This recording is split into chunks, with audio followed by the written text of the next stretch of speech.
9h, 11h, le club de l'été sur Europe 1. Eva Rock.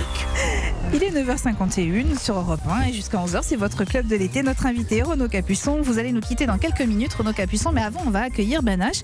Bonjour Banache. Comment bonjour, ça va? Ça va bien. Et vous nous faites voyager tout l'été avec ces cartes postales totalement mythomanes, on va être clair. Et vous revenez d'où aujourd'hui?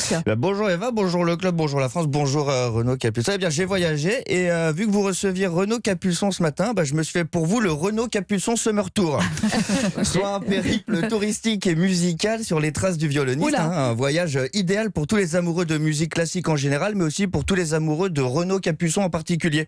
Ma mère, par exemple, elle touche pas une bille en violon, mais visiblement le Renaud Capuçon, ça s'écoute aussi avec les yeux. Comme ma mère, elle a dit, si je l'avais devant moi, c'est pas avec son violon qu'il jouerait. Elle a l'air malaisante comme ça, ma mère, mais elle vous aime bien, Renaud. Alors, en quoi consiste le Renaud Capuçon Summer Tour? C'est quoi l'itinéraire? Alors, il s'agit d'un voyage guidé qui commence à Chambéry, ville où notre invité a grandi, et ça va jusqu'à Aix-en-Provence, où il a créé le Festival de Pâques, un célèbre festival de musique classique. L'ensemble du périple se faisant évidemment avec les plus grandes interprétations de Monsieur Capuçon dans un casque, Brahms, Schubert, Beethoven.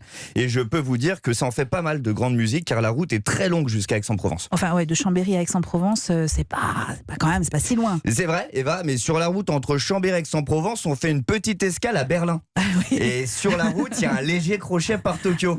Ça rajoute quelques bornes, il faut aimer l'autocar. Parce qu'en fait, l'idée de ce voyage organisé, c'est vraiment de s'arrêter partout où Renaud Capuçon a joué du violon. Et ça tombe bien parce qu'il en a joué partout. De New York à Moscou, en passant par Munich et même Dunkerque. Quand tu suis Renaud Capuçon, t'es content d'avoir des prises dans l'autocar. Donc résultat, c'est un voyage dans le monde entier. Tout à fait, tout à fait. Même si le tour opérateur en fait un peu trop, je trouve. Quand c'est à la Philharmonie de Berlin qu'on est, c'est magnifique, on est hyper content d'être là. Mais quand c'est sur une aire de repos de l'autoroute A7, j'ai beau aimer le violon, je comprends pas la pause musicale. Alors selon le guide qui nous accompagnait, Renaud Capuçon aurait sorti son Stradivarius ici même, été 2009, sur la route des vacances. Il aurait repris l'air du Petit bonhomme en mousse de Patrick Sébastien à côté des toilettes pour touristes, pendant que Laurence Ferrari préparait des jambons beurre sur une table à pique-nique. Alors, on a l'image là, la magie du quotidien. C'est magnifique. Alors info ou un texte, on vous demandera, peu importe, mais même les moins mélomanes vous le diront, c'est plus difficile d'apprécier un air de violon quand il s'accompagne d'une chasse d'eau. Alors en revanche, j'ouvre une parenthèse musicale, si vous me le permettez, Eva. Allez-y. La chasse d'eau, en revanche, se marie très bien avec n'importe quel tube de l'été.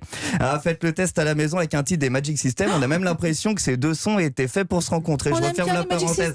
Mais c'est votre choix. C'est moche. C'est très moche. C'est gratuit en plus. On va revenir à votre voyage, Banache. Est-ce qu'il est accessible, ce Renaud Capuçon Summer Tour? Je trouve que c'est une excellente idée en fait. Je vous cache pas que le Chambéry-Tokyo, même en Ouibus, ça reste un gros budget. Alors si vous êtes un peu juste, moi j'ai deux solutions. Alors soit faites comme moi, vous allez voir votre banquier et pour Renaud Capuçon, vous sortez les violons. Ou alors, moins international, moins prestigieux peut-être, vous avez le Larousseau Summer Tour. Là on est sur une formule camping et concert dans le Loir-et-Cher, c'est sur 2 jours avec un supplément merguez et c'est très cool aussi. Alors bien sûr tout ça c'était du grand n'importe quoi, mais si tout ça c'était vrai, ça pourrait être vachement sympa.